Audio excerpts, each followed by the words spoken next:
I think I respond to stories that are rooted in character. You know, I'm not one of the directors that likes to just blow things up and make a lot of noise necessarily. I'm interested in stories about character. And you know, the documentary that got noticed most was one called The King of Kong about competitive video gamers, and that was very much a story about character that happened to have a three-act structure in it. And Hollywood, you know, broadly defined, really is interested in stories that have that kind of structure, and I think that's what opened doors for me in narrative feature filmmaking.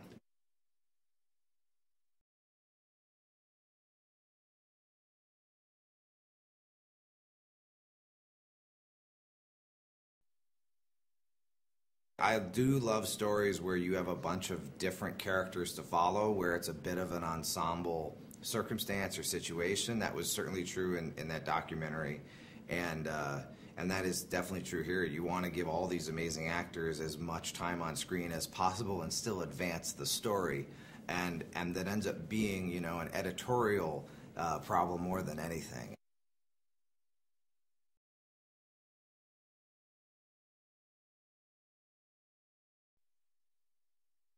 Charlie's the first guy offered that role. Jennifer was the first. Bateman actually approached us, and I couldn't believe it because he's like one of my favorite actors of all time.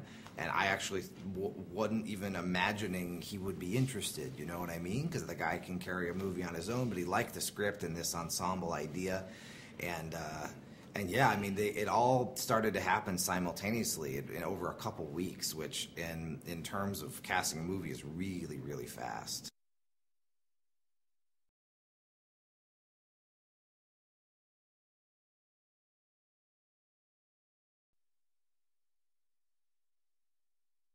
I mean, she's a total professional. So when she read that script and committed to it, she was really ready to go for it. And there was no sort of coaxing that had to happen. We immediately, in our first meeting, started talking about character, about, you know, how this woman who's a dominator in life and professionally also could plausibly choose to be a dentist, where she has so much control and where it's about doing things just right. And we talked about it in terms of her being like a predator, a predatory cat, taking whatever she wants, eating whatever she wants, right? And all of that language informed the way she played the role, and then ultimately crafted the look, and that was, it was a really fun dynamic process. You know, we really got into character, like I was saying, immediately, and that informed everything.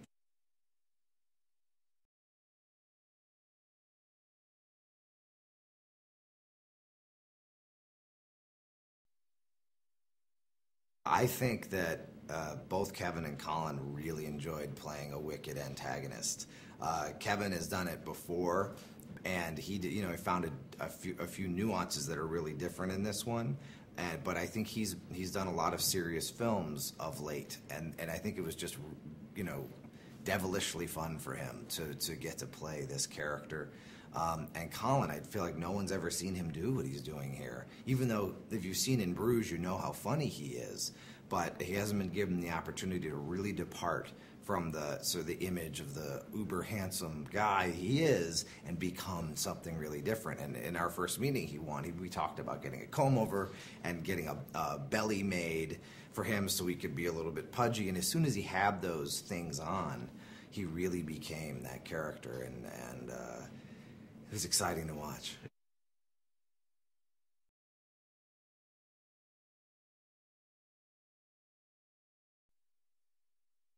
I feel like the best approach to comedy is to be open-minded on the set, because there's always discoveries that improve the script, no matter how good it was originally. And this one was very good.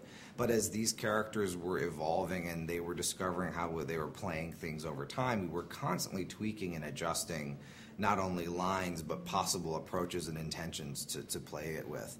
And we did that sort of all the way through production, and it's a testament really to these guys' talents. They're all writers, and they're all able to understand character arc over time, and understand it so well that they know how in performance to do the nuances and the shading that makes it really come to life and feel real. I think when these guys are talking with each other, they really feel like friends. They really feel like their chemistry is excellent, and that's a product of a lot of hard work over a lot of years.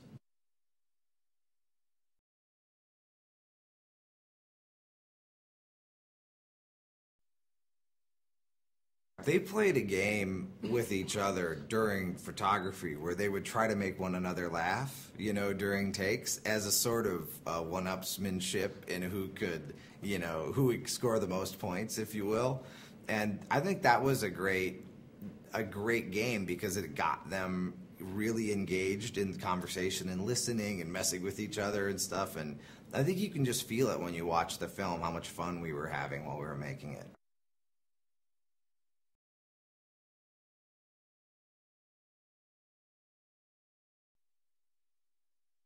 We really took a no-holds-barred, unapologetic attitude about the comedy in this film, and we really went for it at every turn. And we never shied away from a joke or a situation out of propriety. It was really about just going for whatever is the funniest. And that's what we did in editorially, too. We left in the strongest funnies, whatever those were. And we never got into the X-rated, but I think we would have been willing to had we had that on the page.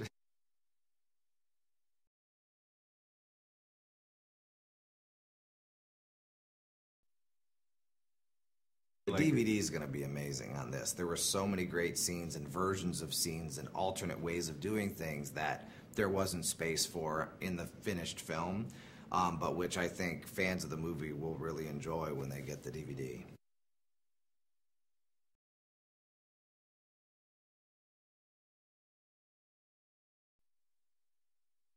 It was actually Bateman and Charlie's idea when Charlie drops the cocaine accidentally that they find in Bobby Pellet's house. It was their idea that as they're desperately trying to clean up the mess they made so they aren't discovered, that they start getting impacted by the cocaine itself.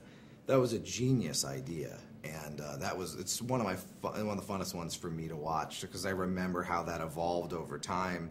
The writers doing the original version of that, our guys elevating that, and then seeing, their riffing as they're in their sort of high mind state, their confessions to each other as friends and stuff. It's just comedy gold.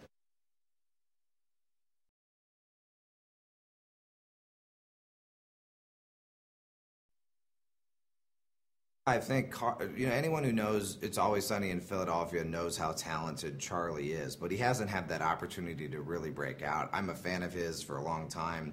I like that show, and he's really. I really hope he gets attention from this movie because he's a very special actor, incredible comedian, and really a fun guy to work with. So I'm got my fingers crossed that everyone sees what I see.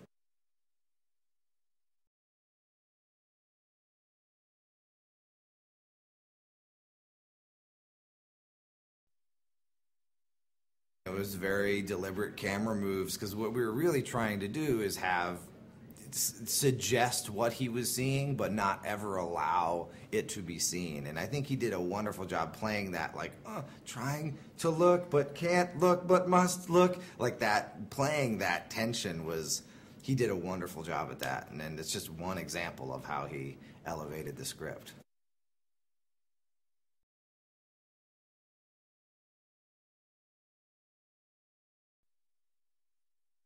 It was crazy, It was almost surreal to see how she attacked that part and with such ease and grace and comfort, and she did a really good job making putting Charlie in that spot.